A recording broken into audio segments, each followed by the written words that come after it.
What if I told you that sharing your wisdom could be one of the most powerful and fulfilling things you do, not just for others, but yourself?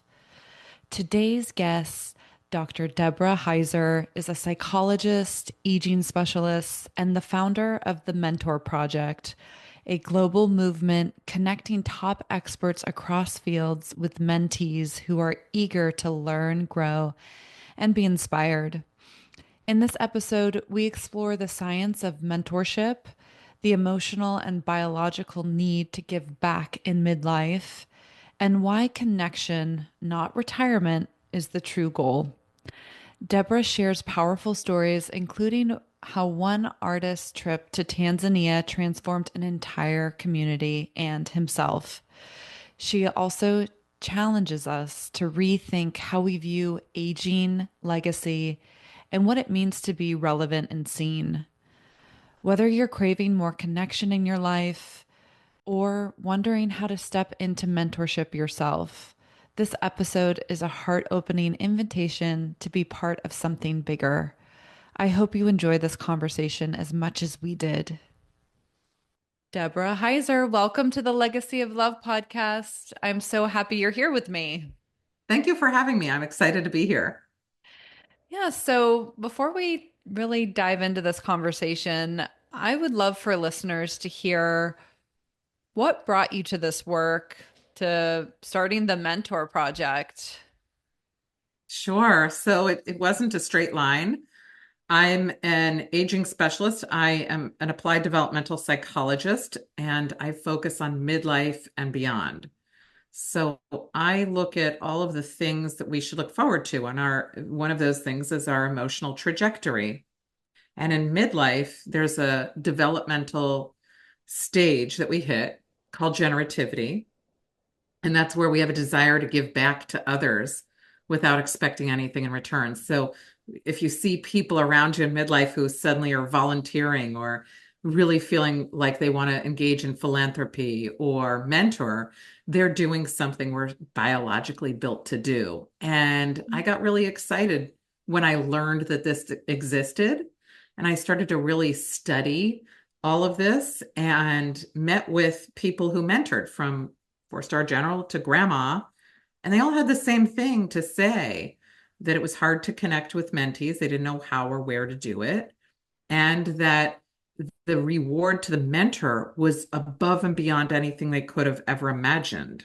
So the Mentor Project was formed because Bill Cheswick, who was one of the fathers of the firewall, said, I'm getting ready to retire from Bell Labs. And I'm worried that I'm going to feel useless and irrelevant and because I'm going to move to a farm and I'm not going to have contact with anybody to be able to mentor. And the way that he and everyone else looked at it and the way that I've been describing it to others is that it feels to people like a library is being burned down when they can't get their information out, like their expertise or their values or their traditions. It feels that intense for people. So we started out with a small group of people, and within 6 months, it grew from 10 to 60, then to 80, then to 100 people who called and said, I want to be a mentor. And these were all the top 1% in their field. Like we have an astronaut, we have six-time Nobel laureate nominee, we have really high-level people who were having a hard time finding mentees. And these are people who, they're our most precious natural resource. All of us are. So it was just really exciting. We formed this. It's about 5 years old. And just last year, we were able to give away about $3 million worth of mentorship hours to students in 5 countries. So the Wow. legacy is important to us, really Oh, important. absolutely. Well, and it's very reciprocal, right? For Mhm. mentors and mentees. Oh, I love that story and I love this work. So I want to know more about the Mentor Project. What I'm envisioning is it's like maybe like an online matchmaking, but for mentors? No.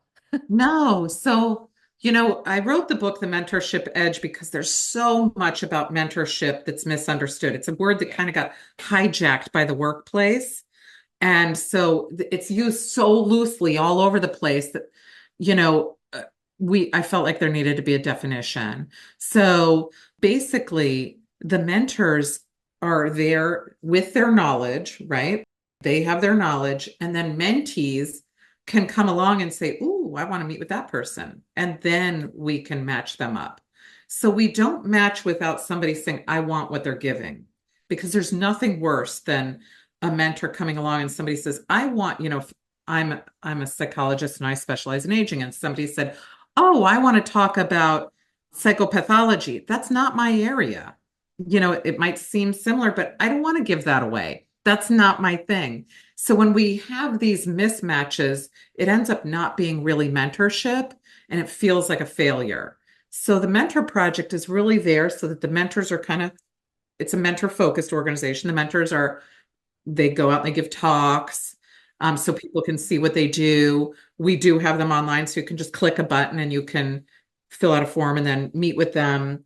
But it's one where we want to make sure that the people who are involved, the mentor and the mentee, get to decide, is this my person? So we usually tell people to try somebody that's outside of the area that you might normally want to get mentored by and choose about 5 different people that you'd like to interact with because likely you're going to get inspired by somebody that you were surprised about that you didn't really know you might want to get mentored by. And then that leads to really wonderful experiences for people. Wow. I just love this. And it I don't know, it makes sense. It also I feel like we're in this like in between worlds or in between times where we're just going through collectively a lot of growing pains. And I think that, even for me, I'm a millennial and I feel like there's a lack of elders, there's a lack of wisdom, there's a lack of mentorship. And what's really sweet about this project is I can imagine the benefits also of this time because of technology, where these people can maybe have even that much more genuine connection because you're not only like in your tribe, right? You have a larger reach. So for the mentors, is everyone kind of in the season of life of officially retired? No, we started thinking that that was what it was going to be. But nobody had really looked at the mentor from the mentor perspective. So we didn't know what we were going to find. And we also were told no one's going to want to sign up. It's going to just be you few weirdos going around trying to mentor. And it turned out that we were surprised at every turn. So we have a lot of people in their 40s who want to give back, which is the typical age that you would expect. But even Mhm. younger people are saying, I want to mentor. And part of that is that if you've been mentored, it's like a high. Then you want to do it. Once you see how it feels and you develop that kind of connection. So a lot of our mentees are saying, now I want to be a mentor. And so we bring them in as sort of peer mentors and groups and other things because we have a lot of programs like an innovation lab, so you can patent and form your own company and do things like that. Or we have a research group, so you can learn how to do research. We have all sorts of things that happen. And those mentees who graduate, they then say, well, and by graduate, I say they have something. Maybe they started their own company, or maybe they just got published in a journal, whatever the deal is. Then they say, I want to do this even more, but I want to come on as a sort of a peer mentor in a way with the new mentees coming in. So it's really, we're seeing that it's not just retirees who are saying, oh, I need, to spend my time in some kind of new way. It's becoming like a multi-generational sort of family. And our mentors meet up once a week on Zoom. And we do get together in person when we can. But they now started mentoring each other. So we've had Like mentor to mentor, mentor. yeah, Like lateral mentors have mentoring. to mentor. And so, like, some have started companies together or written articles or books. And so, we're seeing that mentorship is a craving that people have because it's a connection. You feel like you trust the person. It's someone that you feel like, oh, this is somebody I can share my innermost, passions with. And that's really something we didn't know would happen. But had hoped it would. It was exciting, an exciting Wow. finding. Oh, wow. I love that. And I love also that you kind of are steeped in, I'm assuming in like research and knowing the science and the reason behind, but then this became so much probably bigger than you even envisioned. Oh yeah, I wasn't prepared. I am not somebody who's a born leader, in terms of I did not sign up to run an organization that got this big. I just was driving a tiny bus in the beginning. And the really wonderful thing is that the biggest learnings that we have are that people want connection and we can get connection. We can make connections. It's easy. And we just have to, put ourselves out there in a way that makes it easy for us to do that. And more programs that can be started to do this sort of thing can make it so that anyone can connect with people all around the world, with people you would never imagine that you would find that you have anything in common with, but are delighted to discover that you do. And I'm assuming that part of the maybe the requirements or the understanding of mentorship, there isn't an exchange financially between mentor and mentee. No. If you are saying you're a mentor, which a lot of people do, and you're getting paid, then you're not a mentor. You're something else. You're a coach, you're an advisor, you're something else, but you're not a mentor. And so many people believe that they can hire a mentor.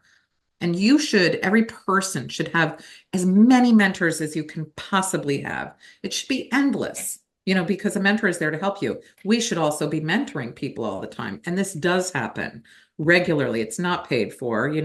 This is me helping when I was in graduate school, somebody who needed some help while she was at her externship. And I knew some kind of a statistic that she didn't. I was able to teach it to her and walk her through it, and off she went. Most people don't say that's mentoring, but that is lateral mentoring. Every entrepreneur who starts a company, no one does it alone. It's with lateral mentors alongside you who are giving you advice and guidance. So if we all engage more often in this is the form of mentorship. So I like to tell people that it's great if you're coaching and you say, yes, I'm mentoring alongside. No, you're being a good coach. You're doing what a coach should do, that you're getting paid to do that. It does not remove any of the goodness of what you're doing. It's kind of my mother-in-law always said, you don't get an award for loving your children, you're supposed to. So if you're Mhm. doing a good job as a coach, you're supposed to. And part of that is having that desire to make sure that that person gets to the goal they need to get to. I love that. Even in, so my profession, professional fiduciaries, we're very small. There's only, I think, around 900 actively licensed fiduciaries in the state of California. And I was mentored so much. I mean, I've had amazing, women well before me that, they were really the ones that pushed for licensing in the state, that founded PFAC, our Professional Fiduciary Association, and really was like started doing this work in the 70s and 80s. So those have been my mentors. And I also worked for them, but there was a lot of mentorship built in there. And so I absolutely could not be where I am today without that.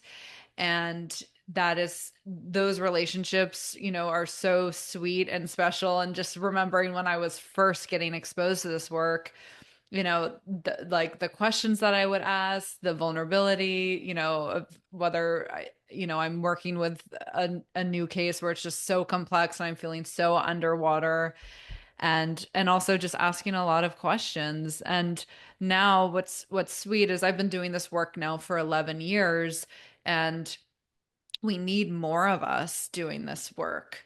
We very much are supporting seniors, people with disabilities, like the most vulnerable people in the state. And 900 people is not enough to carry that, especially as baby boomers are aging. I love the work that I do and this profession, but I want to welcome more people to getting licensed, doing this work, supporting others, ultimately being of service.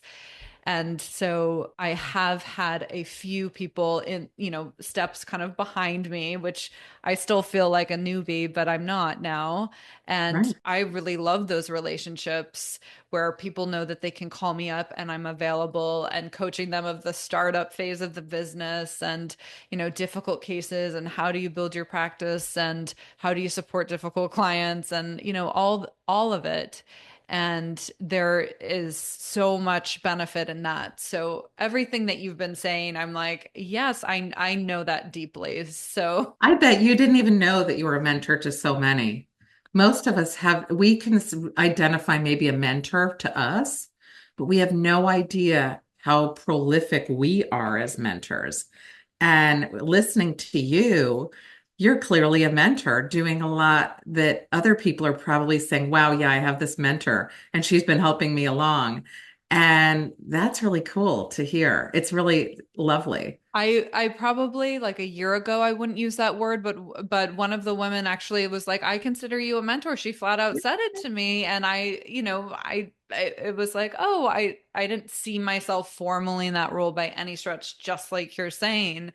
But kind of looking back and just seeing, for me, I love cheering people on, and I definitely just believe, that just the power of, I don't know, community, of connection. Like, this is really what life is about. And I think this, especially in the US, we've really lost sight of what life is about, right? Where it's like, we're in the sea of like capitalism, and just like, everyone's out for themselves, and there's this lie of scarcity and this lie of separation.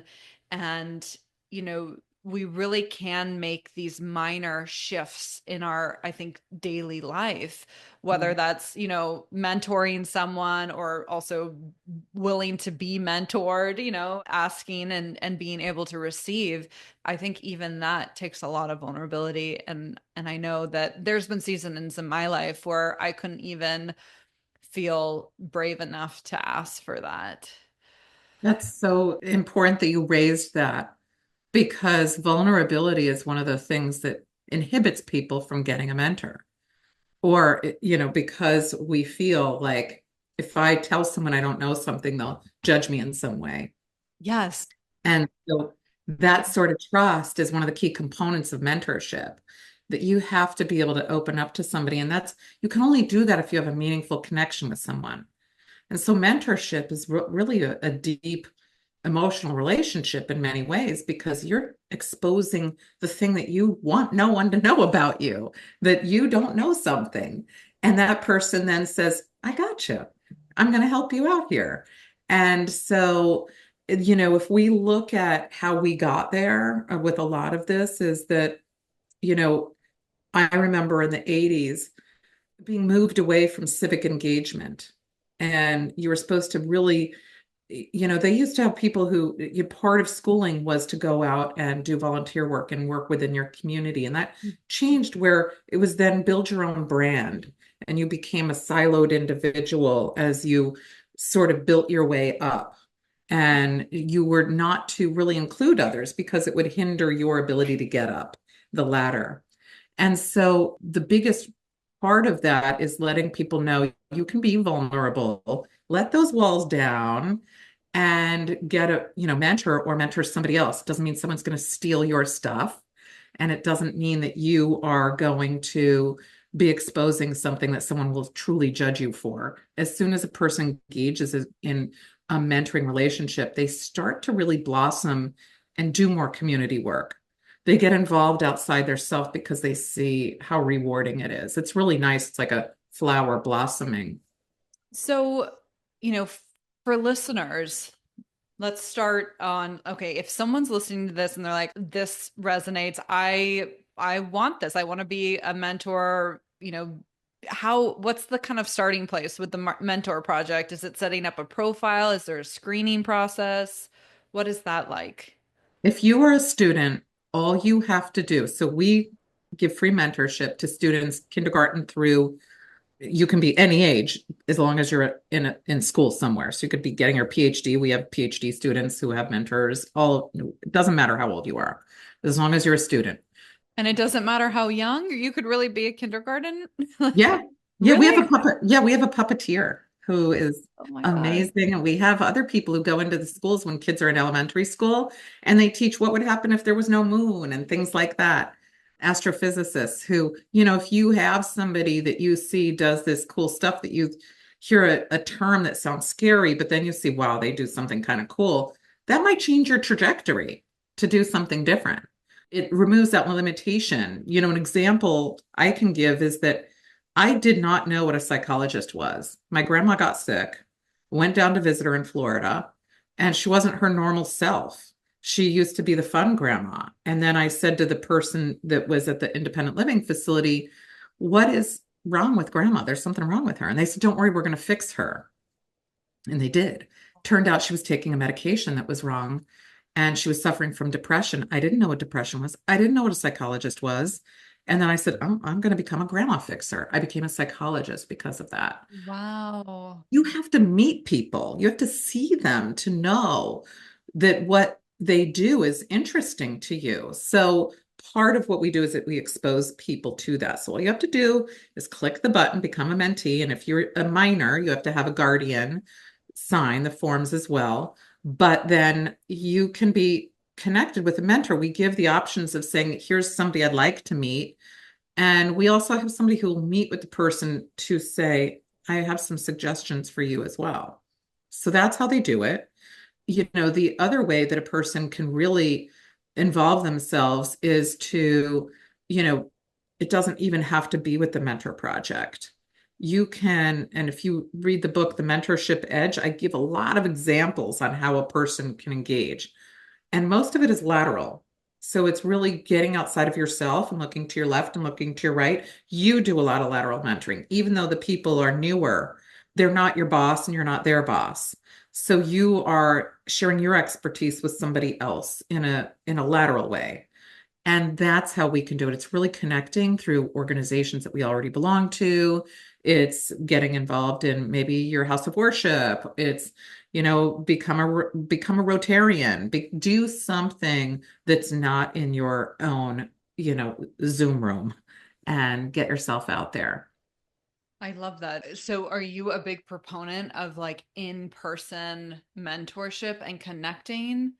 Or, I mean, I'm just curious, even with the science, are you finding that it differs from virtual connections and in person or? I would say this, we have changed, our world has changed for the better with technology. Most people say it leaves us less connected, but they're wrong because I'm connecting with you. I never would have met you before. Yeah, no, we're on opposite coasts. Exactly. And so my world has gotten much bigger, so has everybody else's. However, we still need that connection with human beings in person. Like I teach at a university and I said, I must go in person. I need a reason to get up in the morning and like put pants on and go out and be around people. And so we do still crave that, but we should be doing both. We should not live in a room with a computer. The one thing we realized with the mentor project is that we want to get out in person as much as possible, but sometimes we can't. If it's getting somebody in Silicon Valley hooked up with somebody that's in Tanzania, it's hard to do that in Yeah. person.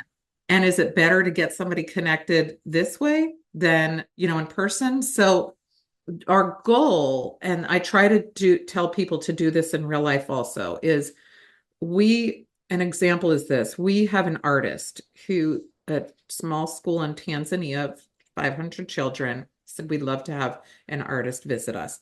And this person said, "Yeah, I'll go." And he went from California all the way Wow. to Tanzania. And then he taught them in between over Zoom. Wow. So the idea, and then he just went to Brooklyn to teach kids in Flatbush. And the idea eventually is to get the kids to meet from Brooklyn and Tanzania. So the idea is to always have a component, if we can, that's in person. But if we can't, we'll take second best.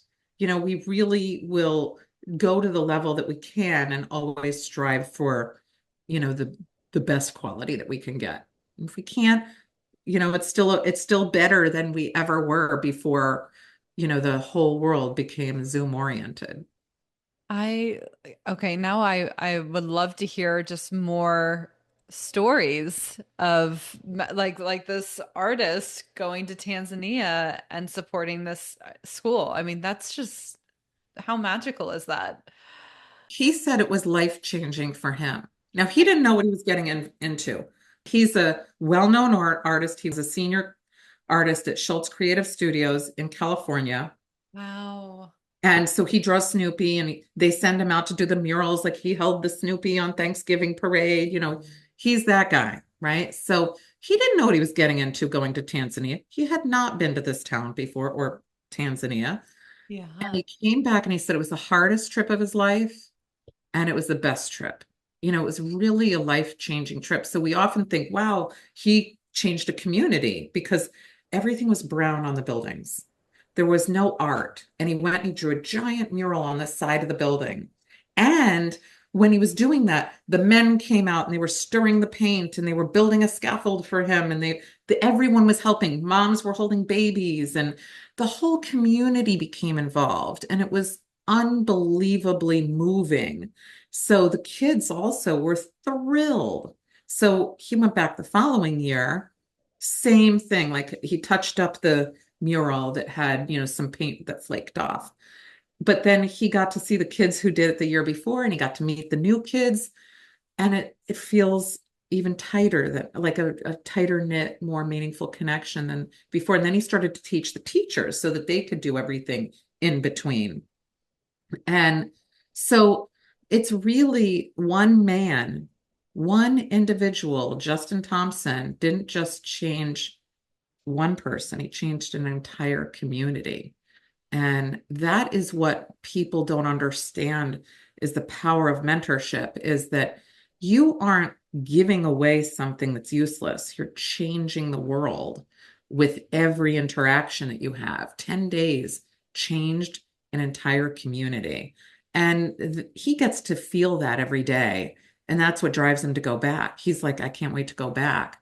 So, yeah, we have stories like this over and over and Yeah, and over. what a new meaning and for him, Yeah. right? For that community and for him, I mean that just leaves you with I mean my heart is just feels so full hearing this story. So I love that. And I know that you said that mentorship, this isn't only people in retirement, but I think so much what where my mind goes is I think that we are really redefining this whole word retirement.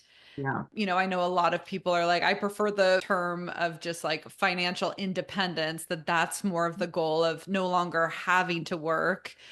But what's so beautiful kind of about this offering is like, oh, there's just so much potential and possibility to play in this space, to build these relationships. I mean, it can look so different. And I mean that would have not been my vision at all. I would like again when we started this call, I'm thinking like, okay, maybe this is like an online connection, of mentor to mentee and maybe it's more formalized, but of hearing kind of stories like this, it's like wow, there is so much possible. And ultimately I think that's the truth of our daily lives. Like we get into these routines of having Mhm. this fixed job or fixed schedule in school, or now I'm retirement, and it's like we have so much potential to shake things up and change. I mean, even for me, this is why I podcast. It's like, yes, it's of service to others. I love offering it to the world, but it's also a love letter to myself and meeting people like you and having conversations like this. It's like I only expand more and it makes me fall in love that much more with my life and the work that I've already been doing. So it feels just kind of so much of that similar energy of like, oh, you really could just, make this little shift. Absolutely. Like you're doing modern mentoring, right? It's not as solid as if you knew everybody that's out there. But one person that's listening and says, ooh, I like what she does. And maybe they connect with you meaningfully. Like they say, I want to listen to more of what she does. That person takes it and it moves out. Imagine that. I'm going to give you an example of how that could look. So The 2012 Nobel Prize winner, Bob Lefkowitz, he was like, oh, how do I become a Nobel Prize winner? Like, what's so special about me? What happened? So what he did was he decided to make what he calls the legacy tree. So you know how we have the ancestry.com and you can go in and you can see this whole like incredibly rich looking tree of all of your ancestors that goes back however far and however wide. Well, he did that with his mentors and all the people above him that he knew of and everybody beside him and like the one Wow. person that he knew he mentored because none of us ever realize how many people we mentor. We always way underestimate it. So we had like a guy but below him. So anyway, he decided to publish this in a peer-reviewed journal article. He goes to a conference not long after, and somebody comes up to him and he goes, "Hey, Bob, I'm 6 degrees Lefkowitz." And he said, "What do you mean?" And he said, "Well, there are 5 people who work between you and me. I'm number 6." And Bob said, "Oh, wow, that's interesting. Tell me about what you're doing." The guy started telling him about all the work that Bob originally was working on. This guy it got carried out 6 degrees away from him. And so the words he was using were the same words Bob used. He was speaking of it just in a generational shift 6 degrees, but it was still the same thing. Same work, same concept, same everything. And he said there was nothing more rewarding than finding out that this person he'd never met the other 4 people above him, that how far out it went. And it's not going to end with this guy. Like that shows the Wow. power of one person impacting another and how far out it goes. So you with your podcast, Modern Mentoring, you're getting your word out there that, somebody's going to pick up on and do something with it and off they go. So I would encourage anyone who does listen to you to comment and say what they learned from you and what they're going to take in from what Oh. you're talking about. Because honestly, we don't usually get to hear what happens with what we are sharing with others. And that is a legacy for us. So, if we knew more of that, if somebody said, "Hey, thanks for the mentorship," it gives us all the feels. Oh, it does. And it's so true. Also, I would say podcasts don't make it easy to kind of communicate. That's where we do need to expand in social media, despite my resistance to it. But when I actually decided to launch the podcast and do this, I kid you not, the same afternoon I got a random email from someone who had listened to a podcast that I was just being interviewed. And it felt like such, life synchronicity and just that little breadcrumb of like, oh, this is the right direction to go. Yeah. So yes, those messages, those thank yous, the, reviews, all of it, it is nice because obviously putting something out there into the world, again, going back to that vulnerability, there is a lot of vulnerability. And I think so much of just really life and stepping into the richness of life and the work that we want to do is the more and more, it's just the willingness to, you know, see and be seen. And, Yes. I think your work really points to that. So I would love to pick your brain on this because I, consider you an expert in aging and all hearing about your credentials and this work that you're doing, which is just so important. I'm like, this is kind of so far off from the reality. I think that a lot of, especially I want to just focus on aging and seniors. And we live in a society where they are kind of pushed to the side. We kind of like, only the young, the fresh, the new perspective. And then people are really just kind of like not part of society and community. Again, I hope that, with baby boomers aging, this changes. I think we'll be forced to change because the numbers are just so big.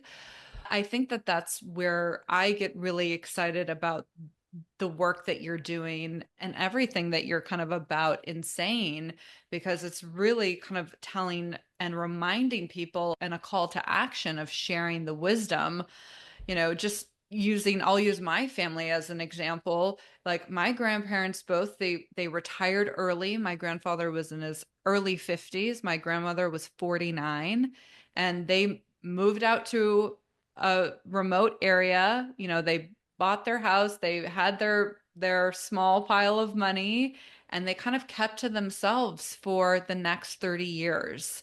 And I can tell you, it wasn't a beautiful retirement. It wasn't a beautiful life. It was a lot of isolation, a lot of loneliness. A lot of days they wouldn't leave the house, and they were just kind of watching the news, and I saw where, their mental health suffered, Mhm. our relationship suffered. And I think that's a lot, that is informed me a lot in the work that I do. I've seen the need for connection, and retirement Yeah. isn't really the goal.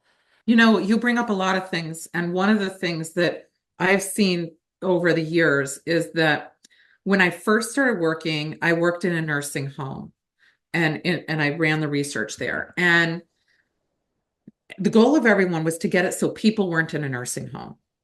And I remember being there and thinking, it's not bad. Like, I wouldn't mind being here. Like, if it's a good one, I was Yeah. like, there's stuff to do. People are happy. Like, okay. But the issue was people thought, well, that's a failure if you end up in a nursing home. So there was this whole keep people at home. Then there's the whole loneliness thing. People also don't realize that then who's cleaning the house? Who's doing the grocery shopping? Who's washing the clothes? Who's doing all of that stuff? And then it becomes a burdensome sort of mess that people are dealing with. But boy, I don't want to go out and be, in a place. So I'm not advocating for either. I'm just saying that connections are what I think people really want Yeah. and need and crave. And it's very hard to do that when you are isolated in a home, your personal home. So, Yes. yes, stay at home if you want, but make sure that there's enough in your community to get connected. So, my father-in-law passed away. This was, I don't know, like 2010. And my mother-in-law was living alone. And I said to my husband, we have to have her move in with us because she was really having a hard time all by herself in her home. Now, she wanted to be in her home because she didn't know any other place. That was where she was comfortable. But I said, this isn't good. We kept getting calls about her, needing something done. It was becoming something noticeable that wasn't Hmm. working out for her. So I Hmm. said, let's move. Let's get a place and bring her with us. So we did, but that we had to look for a location that had community services that were available to her. And that was not easy to find in the New York area. To find a place that had a senior center, that had things that weren't, that were actually fun and nice, that had options so that she could look around and say, I'd like to do this.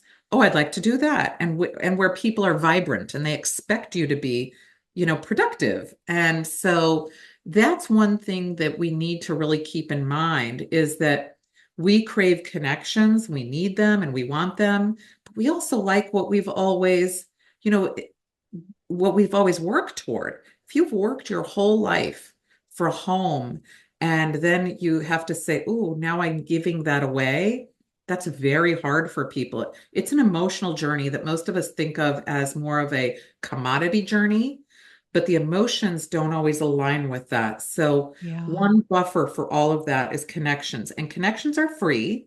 So, if you are retiring with very little money, the connections that you have that you're doing in the community are free. You don't have to go shop or buy things or pay money for a golf course. If you join a Rotary Club or another organization, you're not spending money. You are connecting and being involved and productive in a way that you can probably still sustain yourself in a way that is useful. That's just my take on all of that is connect, connect, connect. As many connections as we have are what will be the linkage between our commodity feelings and our emotional feelings. I couldn't agree with you more. I could tell we could talk all day. Yeah, we Um, could. but I do want to wrap up. But before I let you go, I would love for listeners who they're like, yes, we know the importance of connection. And, my whatever, my dad, my mom, my loved one, won't leave the house and won't connect. Do you have kind of any wisdom or advice to share just for those listeners where it's like they have aging parents, like they're listening to all the podcasts, reading all the books, wanting to support their loved one as they age, and they're, sleeping in, really Yeah. late, not leaving the house. I feel like that's kind of another big piece here, and what can be so hard when you're, trying to love and support someone when they're not wanting to change and not wanting connection. Yes, I can honestly relate to that. When I'm not teaching, I continue to teach because it makes me get up in the morning and go out and like put pants on and makeup and like brush my hair, right? So Yeah. I need that. Like if I don't do that, I'm in my pajamas all day long. I'm like that naturally lazy person who's going to be doing that. I would be at risk for not connecting with people because I would just like do that. So I can relate to all those people out there that are like that. What we really need to do is keep in mind that a person needs to connect in a way that's meaningful to them. And it has to be something, every person that I talk to who says that they want to mentor, it's because they feel irrelevant if they don't. Imagine feeling irrelevant, that you go places and you're overlooked, you're not seen, you're not heard. So you want to be relevant. You also want to feel like you're useful. You don't want to be tolerated. You don't want to be somebody who's just sitting in the room taking up space.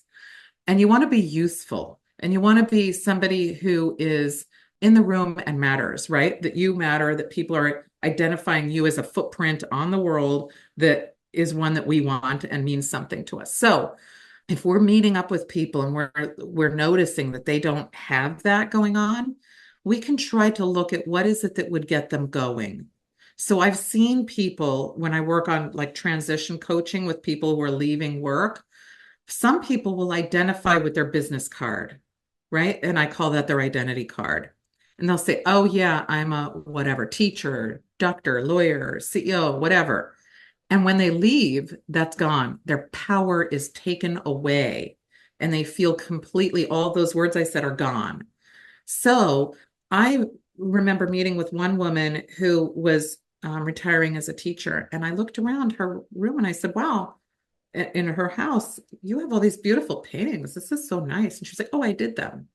So she transitioned and became opened a gallery and became a painter. She changed her identity. So a lot of it is how we identify, Yeah. because then those connections shift. Without identity, all of those things, usefulness, relevance, and everything, validity, validation go away. So if we can find what that person identifies with and what their new identity is, that is what gets them out of that funk. That really, I don't know, that hits home. That makes a lot of sense. Even just when I'm living my life, I really do love what I do. And I think that there's such an importance of stepping out of work, right? Yeah. And Yeah. not having this be the only part of my identity. I do think motherhood helps me in that. Yeah. But also other things than just being a mother and just being a business Yes. owner, and whether that's, hobbies or just any activity, relationships outside of that. I see the importance. And again, just looking kind of ahead, there are people in my life where I've seen where they hold on to their career too long. And I think that that's exactly it. They've kind of only like their entire identity is wrapped up in their career. And then they kind of end up being forced into retirement, and typically it's because of health concerns. And that to me is just a heartbreak, because we're so Yeah. much more than that. Well, Deborah, I just really want to thank you for coming on the podcast today. I've really enjoyed this conversation. I know listeners will take away so much. Any parting words before we wrap up today's call? Yeah. Look to your left and look to your right. Make that connection. It's probably someone who will mentor you or who you will mentor. Oh, thank you. That's a perfect place to end.